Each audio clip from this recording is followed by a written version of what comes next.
Ons is weer terug by slaapstories vir groot mense. Madeleine hier. Skakel asseblief elke week in by ons potgooi. Gooi vir ons 'n 5-sterretjie daar en vertel vir almal van ons. Onthou, so donasie is ook altyd welkom. Borge en skrywers, asseblief man, kom join ons. Stuur dit vir ons aan slaapstoriesvirgrootmense@gmail.com. Ons soek stories, asseblief. As jy op YouTube luister, like, comment en subscribe. En onthou, die Patreon link is op Facebook en onder aan die potgooi informasie as jy nog meer wil hê. Kom nou mensies, word 'n droomwandelaar vir net $1 'n maand en kry 'n shout-out, 2 eksklusiewe episodes elke maand, vroeë toegang tot alle nuwe episodes en ou en nuwe episodes advertensievry. Vir minder as die prys van 'n brood kan jy so lekker luister. En daar is meer as 100 ou episodes advertensievry, net vir julle genot. Vanaand se shout-out gaan uit aan Basie en June. Ek is so bly julle geniet die stories. Antie Jonker en Melody, julle ook hoor. Dankie dat julle luister. Ons love dit. Mensies, hier op die plaas wil ons nie gereeld winkels doen nie, so ek bestel in grootmaat by 'n groot winkel wat met 'n M begin. Gaan nou nie name noem nie. Nou onlangs het hulle sisteme verander, so jy mag net 50 items op 'n slag bestel. So nou moet ek 2, soms 3 orders op 'n dag insit en dit maak nou hierdie ou brein lekker deur mekaar. Ek moet die hele tyd tel, hoeveel is daar nou? En natuurlik gaan daar 'n fout in glips. So, mense, wil julle tennisbeskuitjies koop, want ek sit met 7 bokse van 12 pakkies elk. Weet jy? Ek koop gewoonlik so 7 pakkies, maar nou ja, ons het tennisbeskuitjies vir 'n jaar. Daarom iets lekkers vir wanneer daai zombie apokalipsie nou uitbreek. Geniet vanaand se storie. Vanaand lees ons deel 2 van Die seun wat nie wou groot word nie, 'n hervertelling van Peter Pan deur J.M. Barrie. Die volgende dag het helder en skoon aangebreek in Nimmerland, waar die weer Peter se stemming eerder as enige natuurlike patroon gereflekteer het. Die verlore seuns was op met die son, gretig om te begin om Wendy se huis te bou. Dit moet vensters hê, het Curly aangedring. Baie vensters. En 'n skoorsteen, het Nips bygevoeg, vir wanneer dit koud word. Word dit ooit koud in Nimmerland, het John gevra, nog steeds besig om by die eiland sy aardige klimaat aan te pas. Peter, wat die projek met die houding van 'n argitek oorgesien het, het sy skouers opgehaal. Net wanneer ek wil hê. Wendy, gewoond aan haar broer se vlug van verbeelding, sou dit dalk as kinderagtige grootpraat afgemaak het, maar nadat sy die vorige aand se gebeure gesien het, het sy begin verstaan dat in Nimmerland die werklikheid volgens Peter se wil gebuig het op maniere wat verklaring getart het. Die konstruksieterrein was 'n oop plek, nie ver van die verwoeste ondergrondse huis nie. Die seuns het materiale van reg oor die eiland versamel, takke vir die raamwerk, groot blare vir die dak, rankplante om alles saam te bind. John, altyd prakties, het 'n eenvoudige blou druk geteken met houtskool op 'n stuk pas. Michael, te klein om met die swaar werk te help, is getaak om blomme te versamel om die voltooide huis te versier. Hy het sy werk baie ernstig opgeneem en net die helderste blomme versigtig gekies. Behoort ons nie meer bekommerd te wees oor Hoek nie, het Wendy vir Peter gevra, terwyl sy na die ywerige aktiwiteit rondom haar gekyk het. Peter het sy hand gewaai. Hoek kruip waarskynlik nog steeds in sy skip weg, bang dat die krokodil hom sal vind. Maar hy weet ons is op die eiland. Sal hy nie kom soek vir wraak nie? Peter se oë het vir 'n oomblik verduister. Laat hom kom. Ek is nie bang vir ou kabeljou nie. Wendy was nie heeltemal geruggestel nie, maar sy het die saak laat vaar. Daar was iets van Peter se selfvertroue wat bekommernisse ver en onbelangrijk laat lyk het, 'n eienskap wat beide vertroostend en effens onrusbarend was. Soos die dag gevorder het die huis begin vorm aanneem. Dit was klein, maar bekoorlik, met mure gemaak van ineengevlegte takke en 'n dak van reuse tropiese blare. Die verlore seuns het 'n growwe deur met leerhangsels gebou en 'n klein skoorsteentjie van klei gemaak wat naby die strandmeer gevind is. Binne was net genoeg plek vir 'n bed gemaak van sagte mosse en varings en 'n klein tafeltjie waar Wendy kon sit om stories te vertel. Dis pragtig, het Wendy opreg gesê, toe hulle haar trots die voltooide produk gewys het. Dankie almal. Die seuns het van trots gestraal. Selfs John en Michael het gelyk asof hulle ten minste tydelik, van Londen en hulle ouers vergeet het. Daar was iets van Nimmerland wat die buitewêreld soos 'n half onthoude droom laat vervaag het. Nou is jy behoorlik ons ma, het Pieter verklaar, wat langs Wendy by die ingang van haar klein huisie staan. Jy sal vir ons elke aand stories vertel en ons intak en seker maak ons vat ons medisyne. Wendy het 'n vreemde mengsel van emosies by hierdie woorde gevoel. Sy was immers net 12, haas te jonk om enigiemand se ma te wees. En tog, terwyl sy na die hoopvolle gesigte van die verlore seuns gekyk het, kon sy nie haarself bring om Pieter se aanname teen te spreek nie. Ek veronderstel ek kan voorgee om julle ma te wees, het sy versigtig gesê, vir 'n kort rukkie. Hierdie kompromie het almal tevrede gestel. Die verlore seuns het gejuig en Pieter het triomfantlik gekraai en 'n paar voet in die lug gestyg in sy opgewondenheid. Die res van die dag het 'n waas van verkenning en speel verbygegaan. Pieter het die darlingkinders van die wonders van Nimmerland gewys. Die ekogrotte, waar jou woorde as poesie na jou teruggekom het. Die reënboogwatervalle, waar elke druppel water 'n ander kleur bevat het. En die Nooitplekberg, vanaf wie se kruin, het Pieter beweer, jy môre kan sien.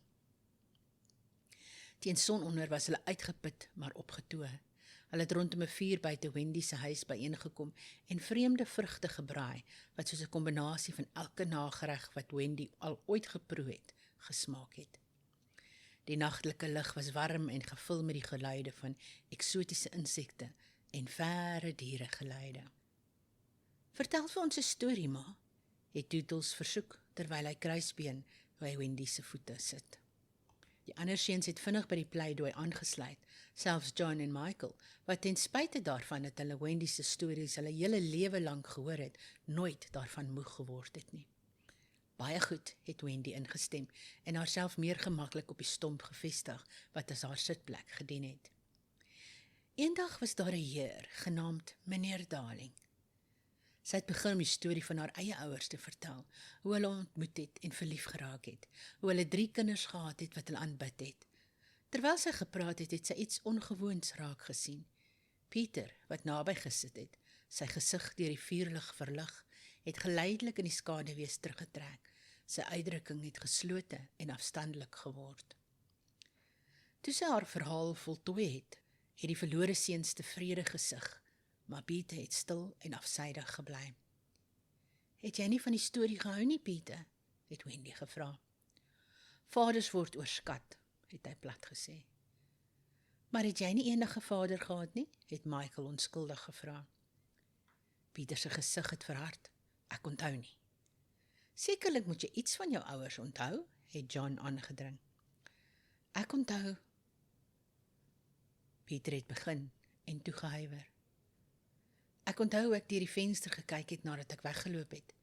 Hulle het my reeds vergeet. Daar was 'n ander seentjie in my bed aan die slaap.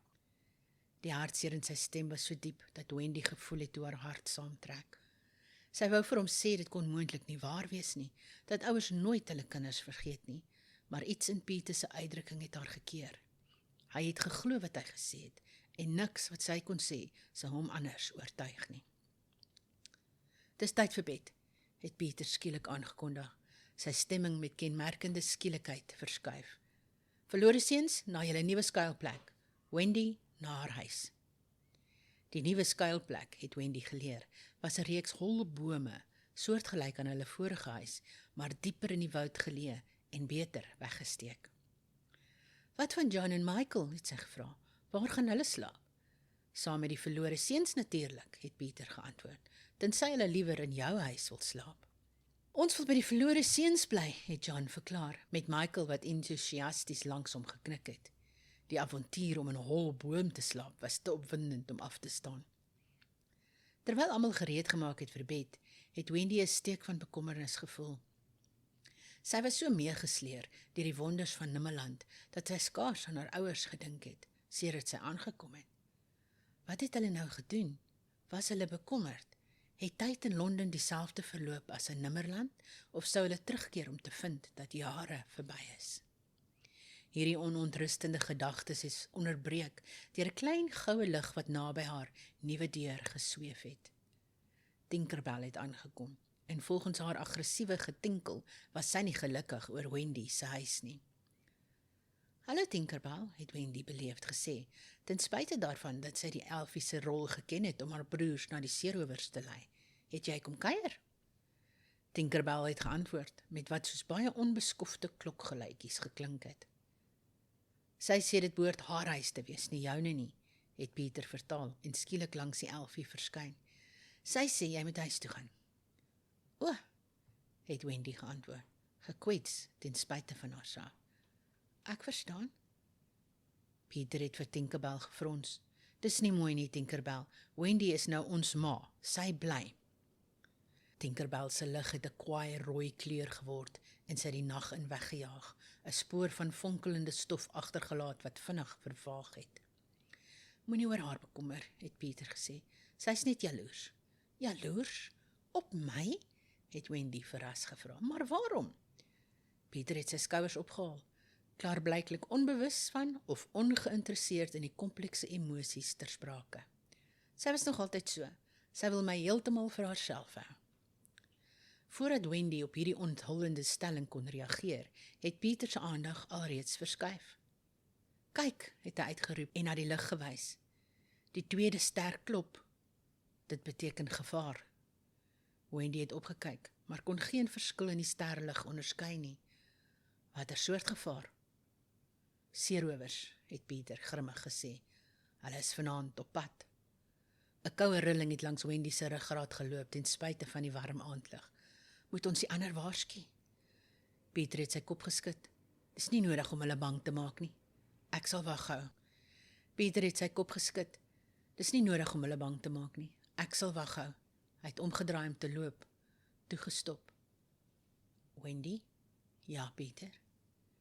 "Jou storie van die ma en die pa. Dink jy jou ouers soek vir jou?" Die vraag het Wendy onkant betrap. Ek is seker hulle doen. Hulle moet baie bekommerd wees." Pieter het stadig geknik, sy uitdrukking onleesbaar in die dowwe lig. "Goeienag, Wendy." En daarmee het hy in die lig opgestyg en tussen die sterre verdwyn. Wendy het hom dopgehou terwyl hy weggaan, 'n vreemde gevoel van voorgevoel wat oor haar neerdal. Ten spyte van al sy grootpraat en skynbare vreugde, was daar iets diep hartseer oor Peter Pan, 'n eensaamheid wat sy ewige jeug nie kon uitwis nie. Sy het haar klein huisie binne gegaan en op die mosbed gaan lê en na die naggeleide van Nimmerland geluister. Ten spyte van haar uitputting het slaap stadig gekom, en toe dit wel gekom het, was haar drome gevul met tikkende oorlosies, flitsende hoeke en die klank het al hoe harder geword. Die volgende oggend het aangebreek met 'n vreemde mis wat oor Nimmerland gehang het en die eiland 'n eteriese kwaliteit gegee het. Wendy het wakker geword om 'n klein bossie ongewone blomme buite haar deur geplaas te vind. Laventelblomme, wat van binne gelyk het asof hulle gloei en 'n subtiele soet geur uitstraal. Pieter het dit gelos, het Slightly haar ingelig toe hy verbygegaan het. Hy versamel hulle by Meermin Hawe. Hulle bloei net om middernag. Geraak deur die gebaar het Wendy die blomme versigtig op haar klein tafeltjie geplaas, voordat sy by die ander aangesluit het vir ontbyt. Die maaltyd het bestaan uit eksotiese vrugte, wat deur die verlore seuns versamel en oor 'n oop vuur gekook is op 'n manier wat hulle in iets verander het, wat so soet pap gelyk het. "Waar is Pieter?" het Wendy gevra, en sy afwesigheid raak gesien. Annie Verken het nips deur 'n mond vol kos gepraat. Hy het gesê die seerowers was gisteraand aktief. John en Michael het by die verlore seuns gesit, reeds ononderskeibaar van hulle in terme van vuil gesigte en wilde hare. Michael het selfs 'n klein houtswaardjie bekom, wat hy trots vir Wendy gewys het. "Ek leer om seerowers te veg," het hy aangekondig. Wendy het 'n steek van bekommernis gevoel. Hoe vinnig het haar broers by hierdie gevaarlike plek aangepas? Sy het gewonder of hulle selfs nog hulle lewe in Londen onthou het. Na ontbyt het Peter teruggekeer en in hulle midde geland met sy gewone dramatiese vertoning. "Wie wil die Meerminne besoek?" het hy gevra, o helder van opgewondenheid. Die verlore seuns het gejuig en John en Michael het entoesiasties aangesluit. Net Wendy het gehuiwer en die stories onthou wat sy van Meerminne gehoor het, wat seevaders na hulle ondergang gelok het. Is hulle veilig? Het sy Pieter stil gevra. Nie regtig nie, het Pieter erken, maar hulle hou van my. Hulle sal jou nie seermaak as jy by my is nie. Dit was nie heeltemal gerusstellend nie, maar Wendy wou nie agtergelaat word nie. Gou het hulle almal oor die eiland gevlieg en Pieter na 'n afgesonderde baai aan die oostekus gevolg. Meerminhawe was self mooier as wat Wendy dit voorgestel het. Kristalhelder water het geskitter in verskeie skakerings van blou en groen, omring deur gladde rotse wat gelyk het asof hulle deur 'n kunstenaar eerder as natuurlik gerangskik is. En daar, besig om in die son te bad, op die rotse of lei swemend in die rustige water, was die meerminne. Hulle was nie die vriendelike, singende wesens van Wendy se storieboeke nie. Hierdie meerminne het 'n vreemde skoonheid gehad, skerp getrekte gesigte, oë wat lig soos 'n kat se gereflekteer het, en lang vloeiende hare in onmoontlike kleure, die pers, lewendige turkoois, bloedrooi. Hulle stert het geglinster met skubbe wat van kleur verander het, soos hulle beweeg het. Pieter het hulle geroep toe die groep op die kus aangeland het. Hulle stemme musikaal, maar met 'n vreemde, onderliggende sis. Kom speel saam met ons. Pieter het die waterrand sonder vrees genader. Hallo dames, ek het 'n paar vriende saamgebring. Die meerminne het die nuwe kommers wantrouig bekyk, veral Wendy. Een met silwerhare en 'n middernagblou stert het nader na die kus gesuil, haar blik op Wendy gefestig met afkeer. 'n Meisie, het sy gesê. Die woord het soos 'n belediging in haar mond geklink. Jy het 'n meisie na ons hawe gebring, Pieter? Dit is Wendy, het Pieter geantwoord, klaarblyklik onbewus van die spanning. Sy is nou ons ma. Die meerminne het blikke uitgeruil en verskeie van hulle het gegiggel, 'n geluid soos brekende glas. Ma, het die silwerhaar meermyn herhaal. Haar glimlagtande was net effens te skerp om menslik te wees. Hoe oulik. Wendy het duidelik ongemaklik onder hulle roofdierblik gevoel. Sy het ver van die water afgebly, terwyl Pieter op 'n rots naby die kus gesit het en die meerminne die verhaal van hulle onlangse geveg met Hoekse seerowers vertel het. Die verlore seuns wat Wendy se voorbeeld gevolg het, het ook hulle afstand gehou. Net John het na die water getrek gelyk, gefassineerd deur hierdie mitiese wesens ten spyte van hulle ooglopende gevaar. Wees versigtig, het Wendy hom in 'n fluistering gewaarsku. Ek dink nie hulle is vriendelik nie. Maar hulle is so mooi, het John gemompel en nader na die waterrand beweeg. Een van die meerminne wat sy belangstellend raak gesien het, het nader geswem. Sy het hare die kleur van koraal gehad en oë wat tussen groen en goud geskuif het. Hallo Sinkie, het sy geroep, haar stem soet en lokkend. Wil jy my versameling van skipwrakskatte sien? Ek het munte van reg oor die wêreld. John het nog 'n stap na die water toe geneem, klaarblyklik betower.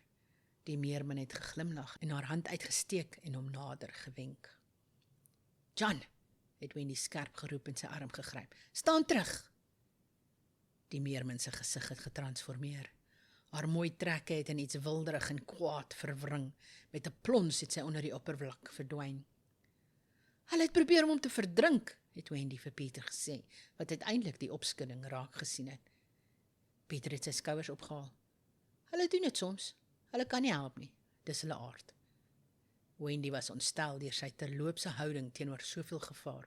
Ons moet gaan, hierdie plek is nie veilig nie. Pieter het gelyk asof hy dalk wou argumenteer, maar toe het sy uitdrukking verander. Sy kop effens skuins, asof hy na iets luister wat net hy kon hoor. Seerowers, het hy skielik gesê, alle speelsheid van sy gesig verdwyn. Almal, kruip weg! Die verlore seuns het onmiddellik verstrooi en skuiling agter rotse en plante groei gevat. Wendy het John en Michael in die skaduwee van 'n groot rots getrek, haar hart wat weggehardloop het. Sekerlik, net minute later, het 'n lang boot by die ingang van die hawe verskyn. Binne was 5 seerowers, insluitend Smee en tot Wendy se afgryse kaptein Hoek self. Die meerminne het verdwyn by die eerste vermelding van seerowers en die hawe spookagtig leeg gelaat. Hoek het in die boog van die boot gestaan en die area met sy koue oë ondersoek, sy haak wat in die sonlig geskitter het. Ek weet jy's hier, Paan, het hy geroep. sy stem wat oor die water dra. My spioene het jou hierdie kant toe sien vlieg. Pieter, iewers weggesteek waar Wendy hom nie kon sien nie, het stil gebly. Die lang boot het verder in die hawe gedryf. Die seerowers wat die kus met wapens gereed ondersoek. Kom uit, waar jy ook al is, het Hoek gesing. 'n wrede glimlag wat op sy lippe gespeel het. Ek het 'n voorstel vir jou. Steeds het Pieter homself nie bekend gemaak nie. Die boot het teen 'n rotsformasie nie ver van waar Wendy en haar broers weggesteek was nie, tot rus gekom. Hoek het op die rots geklim, sy bewegings grasieus ten spyte van sy vreeswekkende voorkoms. Baie goed, het hy dramaties gesig. As jy nie na my toe kom nie, miskien moet ek jou nuwe ma besoek. Wendy het gevoel hoe 'n koue rilling deur haar gaan. Hoe het Hoek van haar rol geweet? O ja, het Hoek voortgegaan, asof hy haar gedagtes lees. Ek weet alles van die beroemde Wendy. My spioene is oral pan, selfs tussen die wat jy vertrou.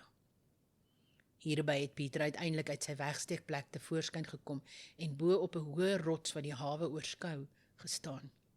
Jou spioene is leenaars, Hoek, het hy geroep, en jy is 'n kabeljou. Hoek se gesig het by die belediging verduister. Ek het gekom om terme aan te bied, seun. Maar as jy beledigings bo beskawing verkies, is ek gelukkig om dit te voldoen. Hy het sy swaard getrek. Kom af en veg met my, as jy durf. Waarom sou ek? Het Pieter geantwoord, sonder om te beweeg. Ek het jou al voorheen geklop. Waar? Het Hoek erken. Maar hierdie keer is die risiko hoër. Wat bedoel jy? Het Pieter geëis, sy nuuskierigheid wat die oorhand oor hom gekry het. Hoek het geglimlag, 'n koue uitdrukking wat nie sy oë bereik het nie.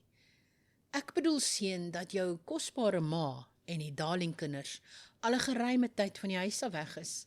Hulle ouers moet siek wees van bekommernis. Wendy het verstyf. Dit was die eerste keer sedert sy in Nimmerland aangekom het, dat iemand direk die feit aangespreek het, dat hulle 'n huis elders gehad het, 'n lewe wat hulle agtergelaat het. Wat gee jy om vir hulle ouers, het Pieter gevra, maar daar was 'n noot van onsekerheid in sy stem. Ek gee nie, het Hoek gladweg geantwoord. Maar jy behoort, tyd verloop anders hier as in hulle wêreld, Ben. Daar vir ons kan jare vir hulle wees. Teen nou het hulle ouers dalk hoop opgegee. Die kindervertrek se vensters gesluit. Hulle heeltemal vergeet. Jy lieg, het Pieter geskree, maar Wendy kon die vrees agter sy woede hoor. Hoek het sy skouers opgehaal. Miskien.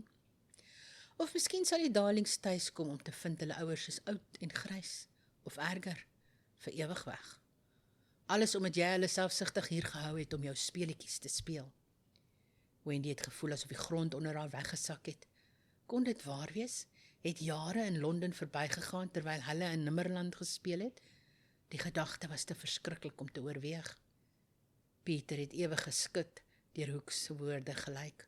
Vir een keer het sy ewige selfvertroue gewaggel. Dit is nie. Ek het nie bedoel om. Natuurlik het jy nie, het Hoek gesê, sy stem skielik sagmoedig, byna vaderlik.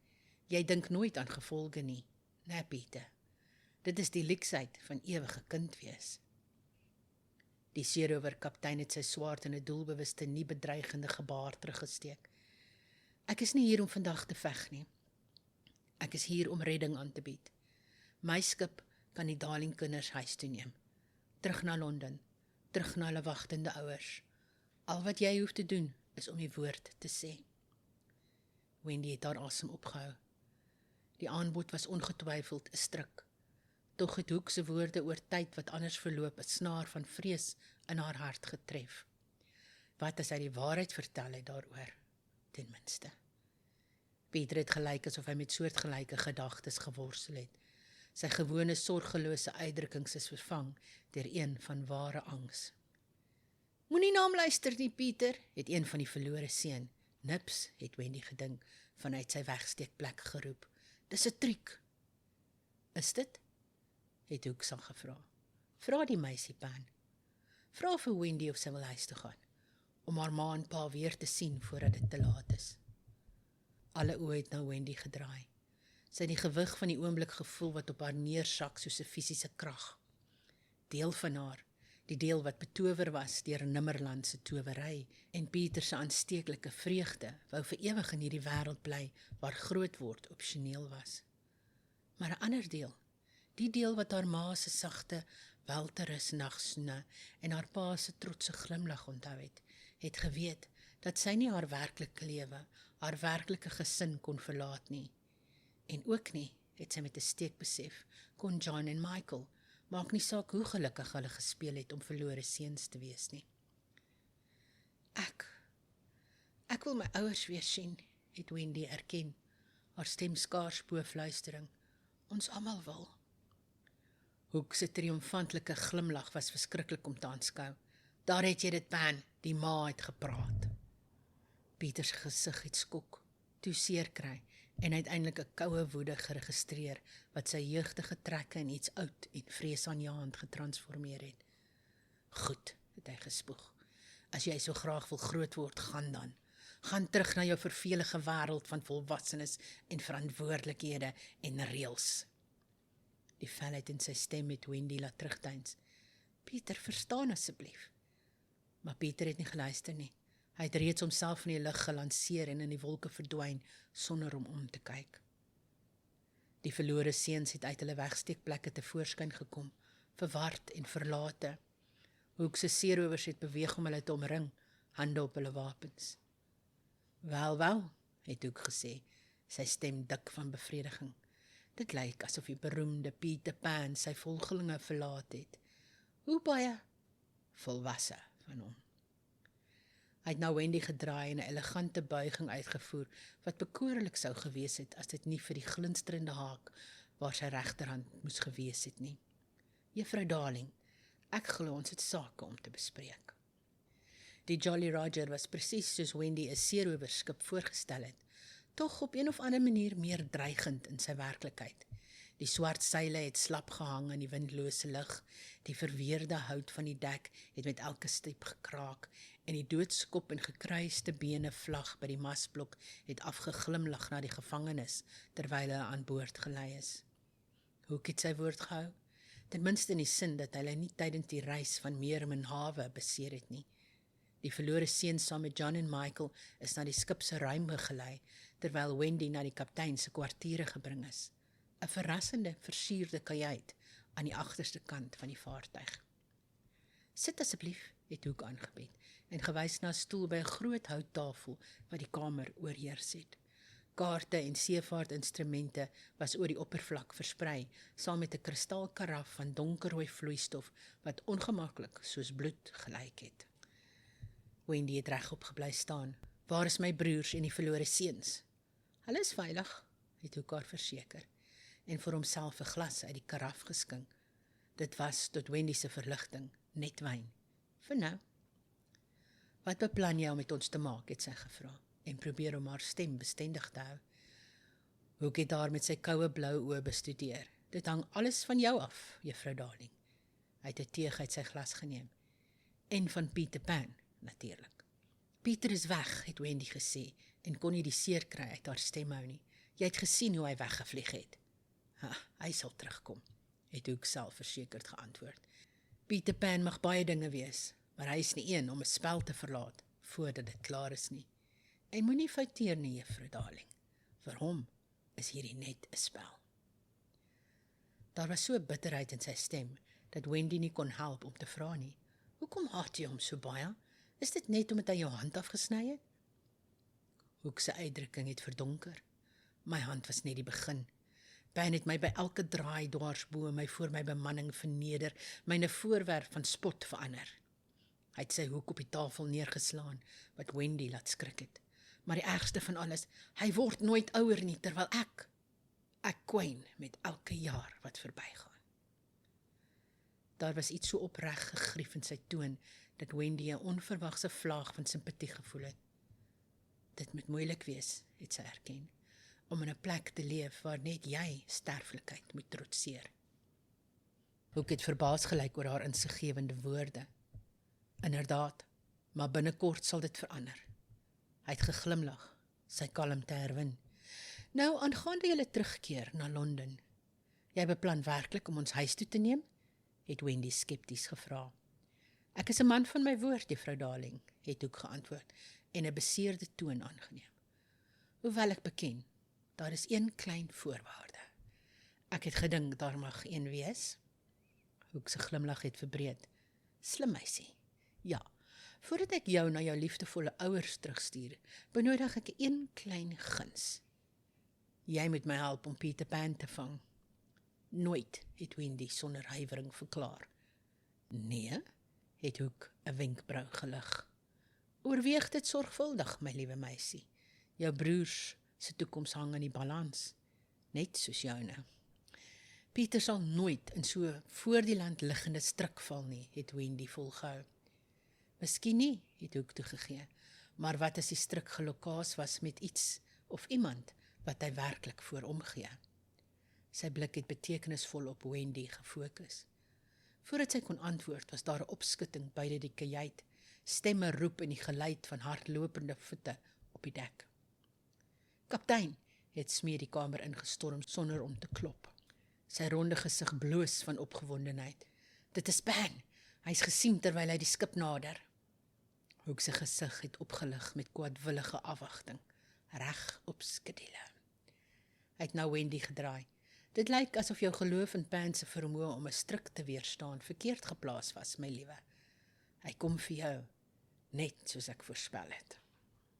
Wendy se hart het gesink. Sy het gehoop Pieter sou wegbly, dat sy woede oor haar begeerte om huis toe te gaan, hom sou keer van die risiko vir haar ontwalwe. Nou vlieg hy reguit in Hoek se kloue, en dit was alles haar skuld.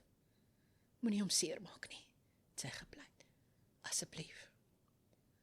Hoek se uitdrukking het versag, tot iets wat byna eg simpatiek was. My twis is nie met jou nie, juffrou Darling, maar met Pan. Daar kan geen kompromie wees nie. Ons konflik kan net eindig met sy nederlaag, of myne. Hy het na Smee gebaar. Bring haar na die dek, laat Pan sien waarvoor hy homself in gevaar stel. Wendy is na die hoofdek begelei, waar sy die verlore seuns en haar broers reeds bymekaar gevind het, omring deur gewapende seerowers. Hulle het bang maar uitdagend gelyk, veral die verlore seuns, wat meer bekommerd gelyk het oor die verraad van Pieter se vertroue in hulle, as oor hulle eie veiligheid. En daar, hangend net buite die bereik van die hoogste mas, was Pieter self. Hy het gelyk soos 'n wreekgees, dolk in die hand, sy gesig gestel in lyne van vasberadenheid, wat hom ouer laat lyk het, as wat sy ewige jeug moes toelaat.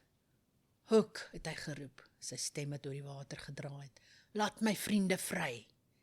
Gee jouself oor, en ek mag dit oorweeg, het Hoek geantwoord, en vorentoe gestap, sodat Pieter hom duidelik kon sien. Nooit, het Pieter verklaar. 'n Geveg tot die einde, Hoek, jy en ek. Hoek het geglimlag. 'n roofdier se grein. Soos jy wil. Wat daarna gebeur het so vinnig plaasgevind, dat Wendy dit moeilik gevind het om dit te volg. Hoek het 'n sein gegee en skielik het nette deur die lug gevlieg, gelanseer vanaf versteekte kanonne op die dek. Pieter het die meeste van hulle met sy gewone ratsheid ontduik, maar daar was te veel wat van die te veel rigtings gekom het. Een het sy linkervlerk gevang, dit verwar en afgeweeg. Terwyl hy geworstel het om homself te bevry, het 'n ander sy liggaam omring. Pieter het op die dek geval, verstrik en spartelend soos 'n wilde dier in 'n struik. Die verlore seuns het van ontsteltenis uitgeroep en Wendy het gevoel hoe haar hart van vrees saamtrek. Hoek het die gevangene seun stadig genader, sy triomf uitgeroep. Eindelik, het hy geasem en sy haak opgetel om 'n dodelike hou te slaan. Wag, het Wendy geskree. Van Smee se losgreep losgebreek en haarself tussen Hoek en Pieter gegooi. Jy het beloof niemand sal seer gemaak word nie. Jy het gesê jy sal ons huis toe neem. Hoek het gestop. Sy haak het in die lug gehang. Inderdaad het ek, het hy glad toegegee. En 'n ware heer hou altyd sy woord, teenoor dames. Hy het die laaste 2 woorde betekenisvol beklemtoon. Maar Pan is nie 'n dame nie en ook nie, vermoed ek, besonder besorg oor my eer nie. As jy hom skade aandoen, het Wendy desperaat gesê, dan is jy nie beter as die skurk wat hy beweer jy is nie. Hoek se oë het gevaarlik geflits. Ek is die skurk van hierdie verhaal, juffrou Darling. Ek het daardie rol lankal aanvaar. Nee, Die stem het nie van Wendy of Pieter gekom nie, maar van Michael, wat van die groep gevangenes weggebreek het. Jy hoef nie die skurk te wees nie. In Wendy se stories verander die slegte mense soms. Daar was so onskuldige oortuiging in die klein seentjie se stem, dat selfs Hoek vir 'n oomblik verbaas gelyk het. Die oomblik van huiwering was kort, maar betekenisvol, net lank genoeg vir 'n klein gloeiende figuur om uit te skiet waar sy weggesteek was en reguit na Pieter se boeie te vlieg. Tink, gewapen met niks anders as haar klein handjies en vasberadenheid nie, het begin om aan die net te trek wat Pieter gevangene gehou het. Die seerowers, herstellend van hulle verrassing, het probeer om haar te stop, maar hulle was te stadig. Vietjie stof het verstrooi terwyl Tink koorsagtig gewerk het, en waar dit ook al die toue geraak het, het hulle begin oplos. Skiet daardie Vietjie, het Hoek beveel en na sy pistool geryk. Nee, het Pieter geskree, sy hand skielik vry genoeg om na Tink te reik. Wat gevolg het was chaos.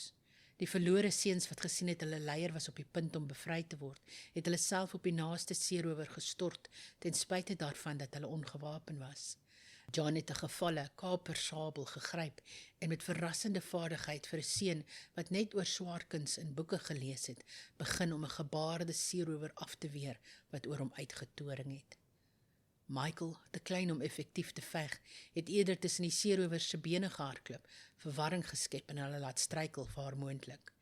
En Wendy, gewapen net met haar verstand en vasberadenheid, het Hoek direk gekonfronteer. Dit moet ophou, het sy verklaar. Niemand anders hoef seergemaak te word nie. Hoek het haar met 'n mengsel van bewondering en frustrasie beskou. Jy verstaan nie die erns van jou situasie nie, juffrou Darling. Dit is geen kleuterkamer speletjie nie. Ek verstaan perfek, het Wendy teengewerp. Ek verstaan dat jy bang is, bang vir tyd, bang om oud te word, bang om irrelevant te word. Dis hoekom jy Pieter so baie haat, nê? Want hy sal nooit vrees wat jy die meeste vrees nie. Die kaptein se haak het gebewe, terwyl dit naby haar gesig gehang het. Die metaal het die laternlig gevang, vreemde skaduwees oor die houtmure van sy kajuit gewerp. Buite het die Jolly Roger gekraak en geswaai met die sagte ritme van die Nimmerlandsee. Slim meisie, het Hoek gefluister, sy arm laat sak. Te slim vir jou eie beswil. Hy het omgedraai om uit die klein venster te kyk, waar sterre soos verspreide diamante geglinster het. Maar jy is verkeerd oor een ding. Ek vrees nie tyd nie. Ek het vrede daarmee gemaak. Wat ek vrees is om 'n lewe sonder betekenis te leef.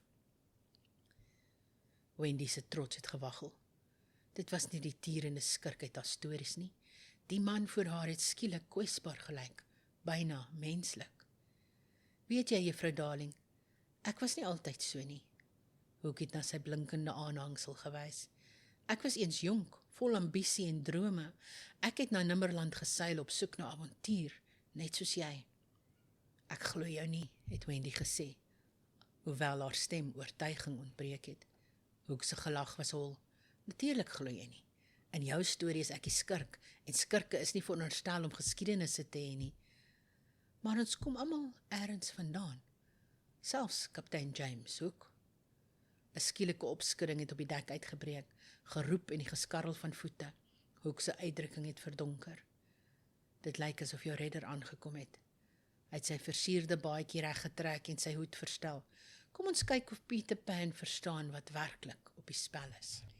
Die deur het oopgebars en daar het Pieter gestaan, effens bo die drempel swewend, sy dolk getrek en 'n triomfantelike glimlag op sy gesig. Hoek, het hy gekraai. Laat Wendy gaan, of ek sal jou soos die kabeljou wat jy is uitkap. Hoek het net gesig. Altyd dieselfde dreigemente, altyd dieselfde spel, word jy nooit moeg daarvoor nie, seun. Pieter se glimlag het kortstondig gewaggel. Speletjies word nooit moeg as jy pret het nie, en ek het altyd pret. Ja, het Hoek sag gesê, dis presies die probleem. Wendy het hierdie uitruiling met groeiende ongemak dopgehou. Iets was anders aan Hoek vandag, 'n berusting in sy manier wat gevaarliker gelyk het as sy gewone. Pieter, het sy geroep, wees versigtig, hy is nie homself nie. Pieter het gelag, Hoek is altyd Hoek, oud, bitter en stadig. Die kaptein het nie die lokval geneem nie. In plaas daarvan het hy kalm na sy lesenaar geloop en 'n klein houtboksie uitgehaal. Ek wonder, seun, of jy sou wou hoor van 'n storie vir eens, eerder as om in een te leef. Pieter het agterdogtig gesweef. Watter poets is dit? Geen poets nie, net waarheid. Hoek het die boks oopgemaak om 'n tikkende sakoorlosie te onthul. Weet jy wat dit is? 'n Oorlosie, het Pieter afwysend gesê, die geluid wat jou bang maak. Nie net enige klok nie, Hoek het dit aan sy ketting opgetel. Dit is die oorlosie wat ek gedra het toe ek eerste na Nimmerland gekom het, toe ek nog in staat was om te groei, te verander, om meer te word as wat ek was. Pieter se oë het effens verwyd. Jy was nie altyd 'n seerower nie? Ek was eens 'n seun met drome, het Hoek gesê. Drome wat iets beteken het, omdat hulle kon eindig. Sien jy nie, Pieter? Sonder eindes verloor beginne hulle betekenis. Vir die eerste keer sedert Wendy hom geken het Pieter onseker gelyk. Sy voete het die vloer van die kajuit geraak. Ek verstaan nie, het hy gesê, hoewel iets in sy stem voorgestel het, hy mag dalk begin verstaan. Wendy het vorentoe gestap.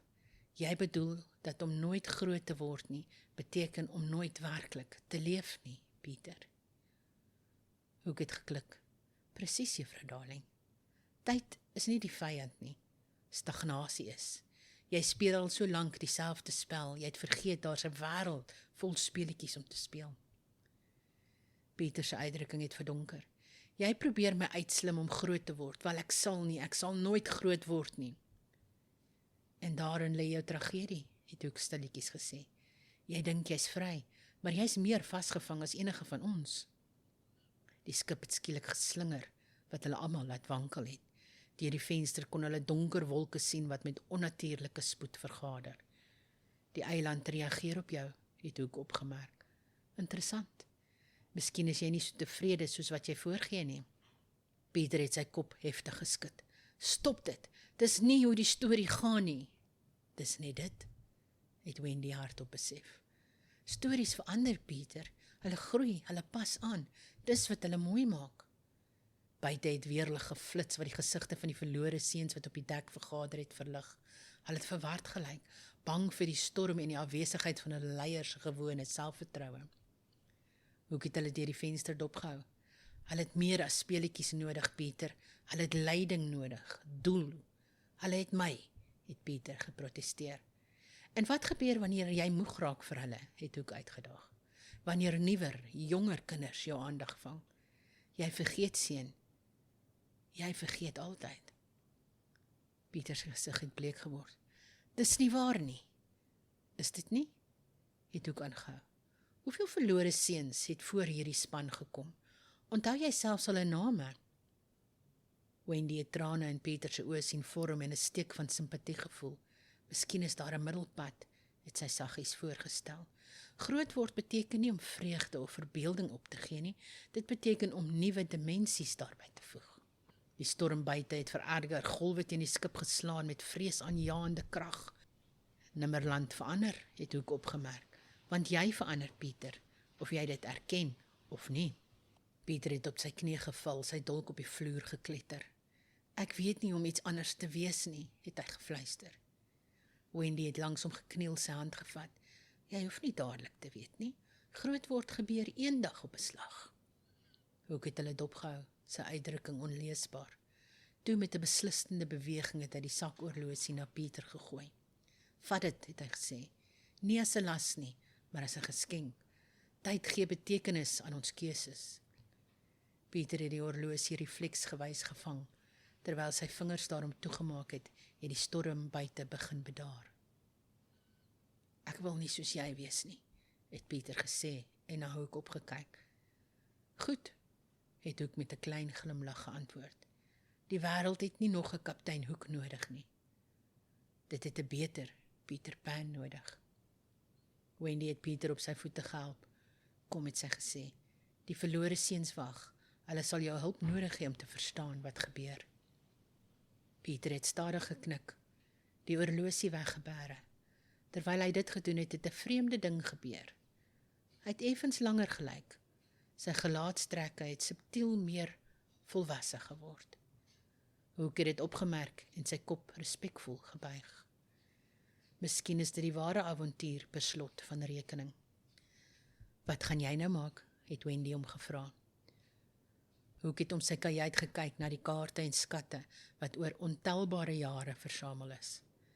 Ek dink, het hy versigtig gesê, dit mag tyd wees vir 'n nuwe storie van my eie.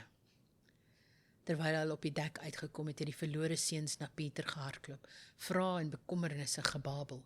Die lig het opgeklaar, sterre een vir een weer verskyn.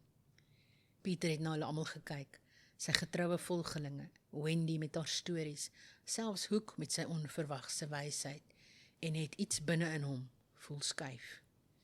Nie 'n einde nie, maar 'n transformasie. Ek het 'n nuwe spel, het hy aangekondig, sy stem sterker as tevore. Dit heet Groot word. En eers, ver verby die tweede ster regs, het die heelal gelyk, asof dit glimlag. Lekker slaap.